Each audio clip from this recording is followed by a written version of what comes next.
Welcome to the Save Childhood podcast with Jennifer McCarville.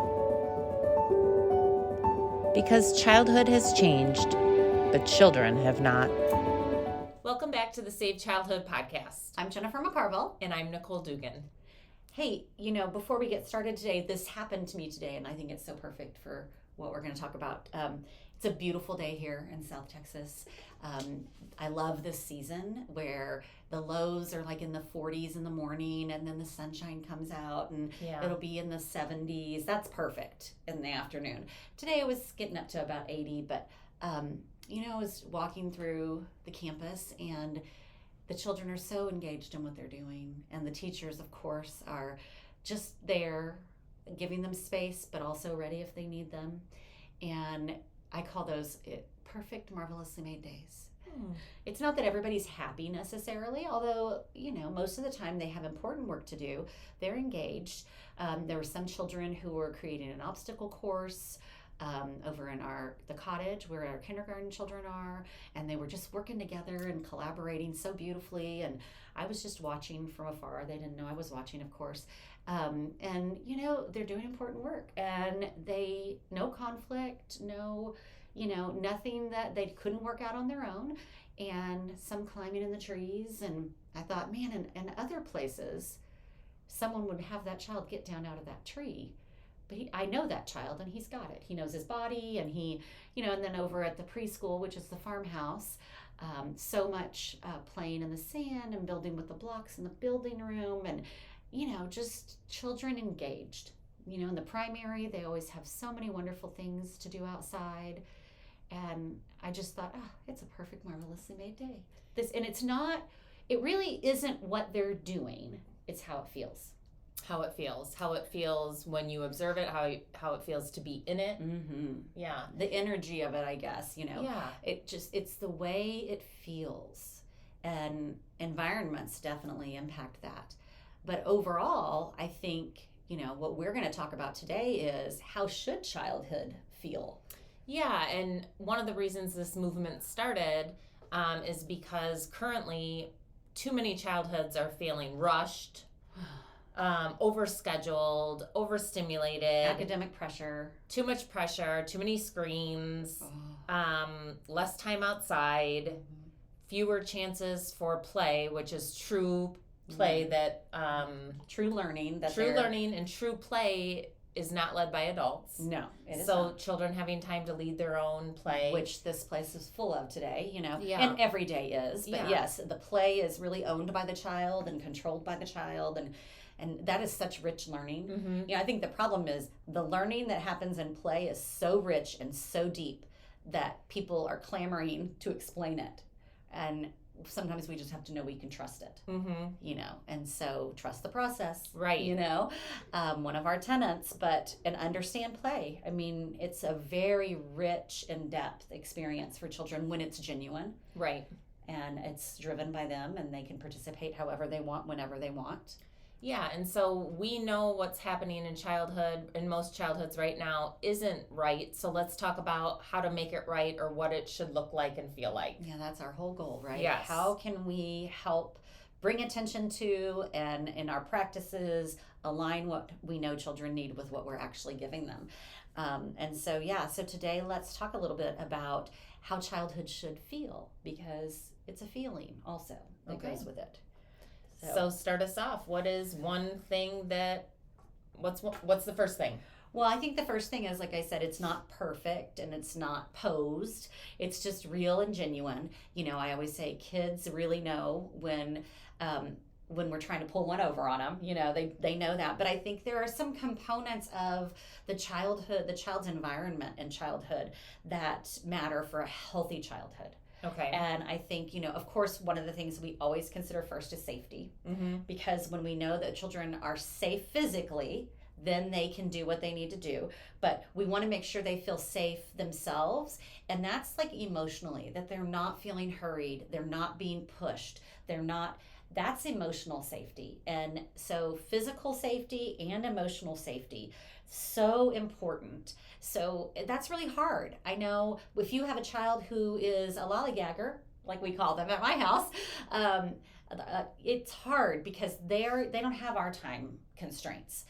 So we have to really navigate that and remember that how we're interacting with them and giving them more needs and making sure that, they're expecting the change as best we can and then following through with it, is important for them to feel emotionally safe. And, just if we're always feeling rushed and we're always feeling pressured to perform, then we need to reevaluate that and be aware of it. I think another thing is to feel safe in their relationships, to know that how the adults feel about me isn't going to change based on my behavior. That, they might be unhappy with something that's happened or a choice that I've made really intentionally, but that I can't lose their love, their affection, because children are so often motivated by a fear that the grown-ups in their world don't love or like them.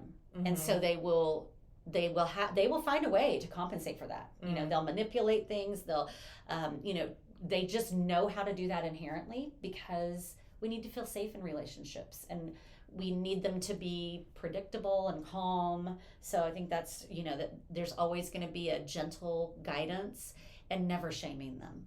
Okay. And we know that if their emotional needs are not met or they're not feeling emotionally safe, that no learning in the classroom, well, anywhere, but in the classroom for sure, we have to remember that as educators. And these children spend a lot of their time away from their homes, younger and younger ages, and that it has to feel safe in those relationships. And then going back to the safety and they have to be safe to explore also. They have to be able to be imaginative and be able to exercise their own ideas and be able to take risks. Yeah, that's really important. And so they can take risks and it still is safe.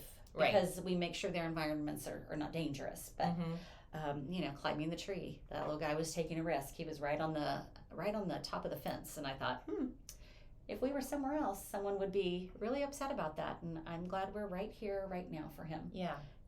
He feels safe. He feels like the grown-ups are going to be predictable, and I can take a risk. And if something does go wrong, then that's going to be met with calmness and a gentle, a understandable boundary, a gentleness, but so they can just naturally, that curiosity that children have can just naturally unfold when we make sure that they're safe in these areas, physically, in their relationships, and in their bodies. So that's one of the things. Childhood should feel that way. So I think that's an important one. So safety first. Yeah. Okay, well, what's another one?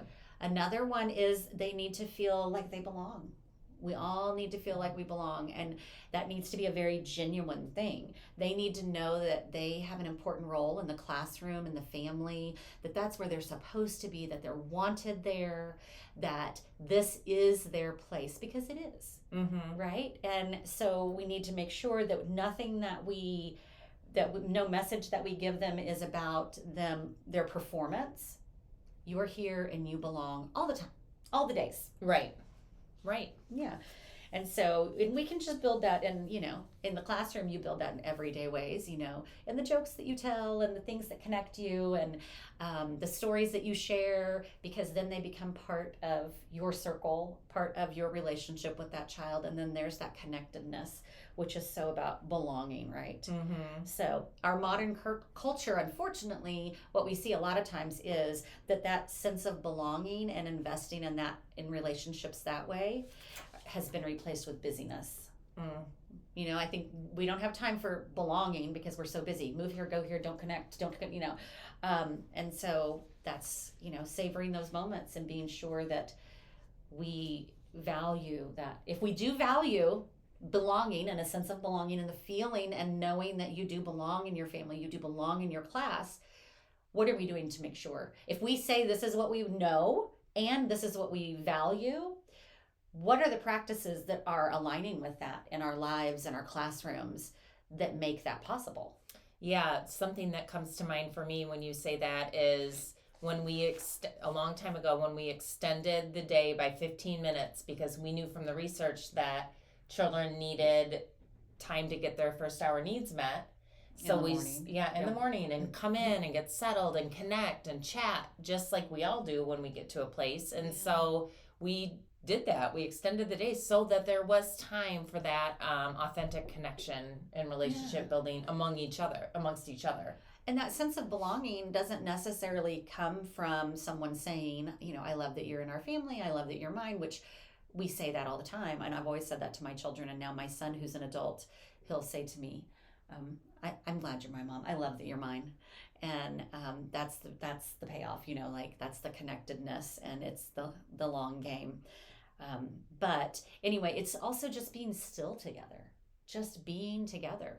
You know, the more time you spend with someone, the more connected you feel to them. Mm-hmm. So I think just spending time, not that you have to be doing anything in particular, you know? Yeah.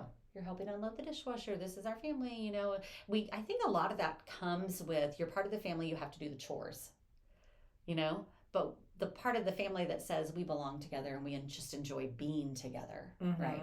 I think just focusing on that sense of belonging. So we can create those small pockets as we go through our days, you know? Yeah. It should just feel like that's where you're supposed to be. Okay, so how else should it feel? So, well, I think there's also,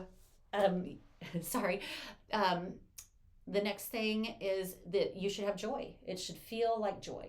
And the thing is, that's not based on our circumstances. Joy comes from within.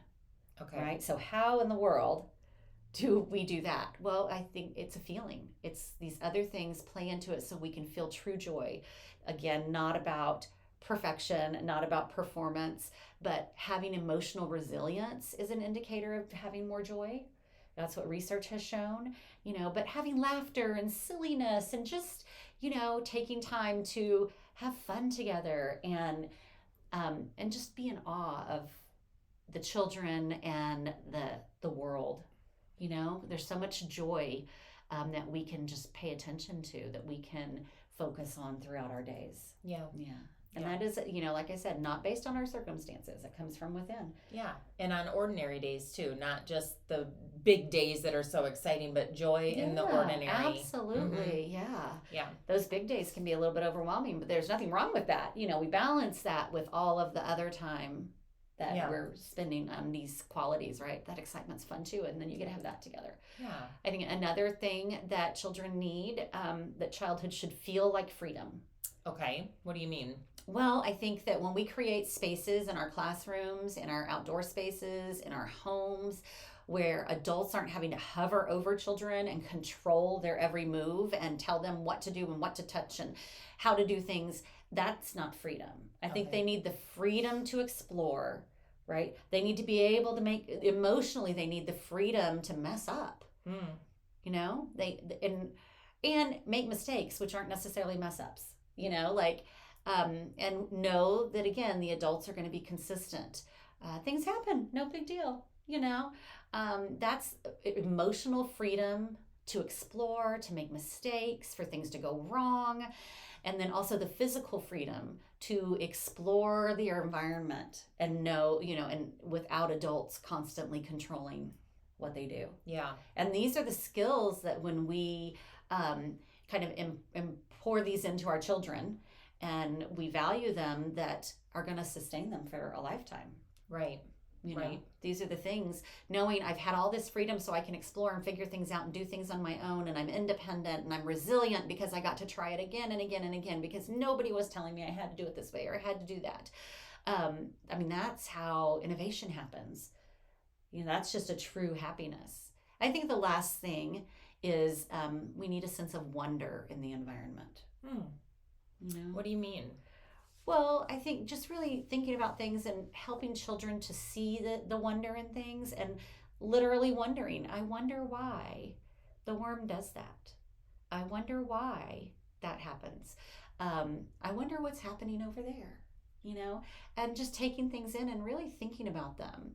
And I think there's a feeling that comes with wonder that nurtures that intellectual curiosity, problem solving, and that just ability to learn deeper about things. And those feelings of really being engaged in something and learning, then we can meet those children right where they are and not push anything on them.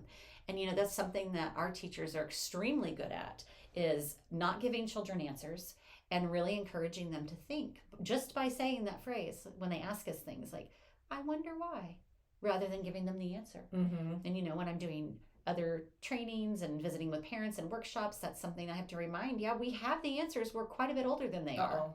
I see that. Hi. Yeah. So when I'm doing workshops and I'm talking to parents, or I'm out doing professional development, that's something I have to remind people about. Like, of course you have the answers. You've probably got about 30 years on this kid. Mm-hmm. Right. Let them have experiences. Let them figure out. And, children get trained to ask us things they know the answer to when we remove wonder from their environment. So we want to create an environment that feels like, wow, I wonder why that happened. Wow, I wonder what that is.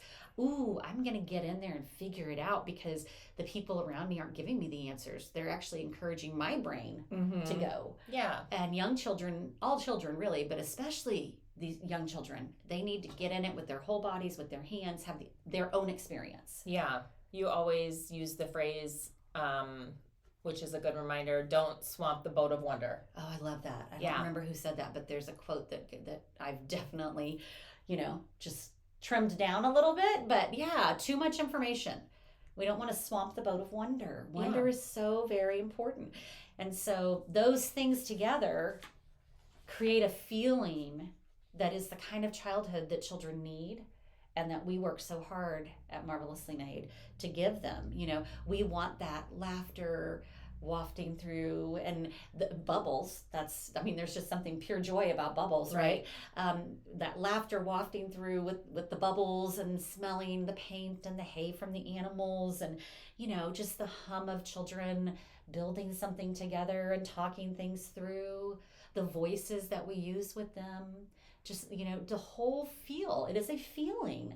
And that's how we should all feel, safe, so that we can learn and grow and connect and belong. And so I think when you think about, like, what does it feel like in my classroom right now? What does childhood feel like at home? What does it feel like in the classroom? Does it feel joyful? Is there a sense of wonder that we're nurturing? Is it safe, emotionally and physically safe? Are all of those things, are they happening for the children in the environments that I create? We have a lot of power in our environments. Yeah. Reggio Emilia, an educational approach that comes out of Italy, they're the ones, I believe, that are credited with saying the environment's the third teacher. So it's a teacher whether you're at home or in a classroom. The environment will speak to the children, and the environment can give them that feeling of all of these things. So, and then they can learn a lot better.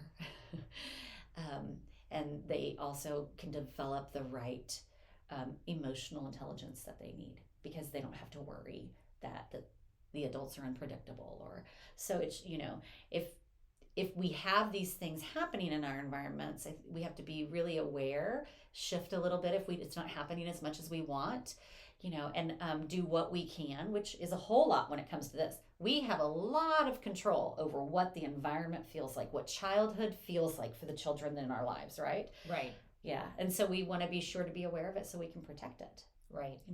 And there are really magical, sweet things that we can do in routines that just nurture that sense of belonging and that sense of wonder. Light candles.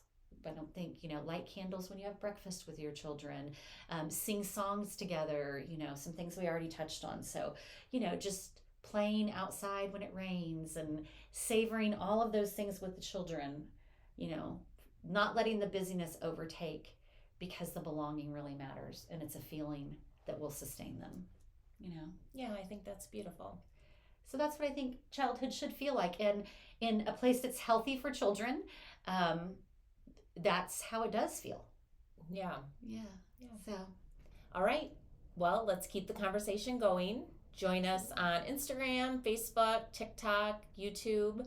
And we have new podcast episodes dropping every Tuesday morning. Yeah, that's YouTube, Spotify, and Apple Podcasts. All right. Well, thanks for joining us today. Yeah. Have a great day. Thanks for joining us today. To learn more and join the movement, go to savechildhood.org.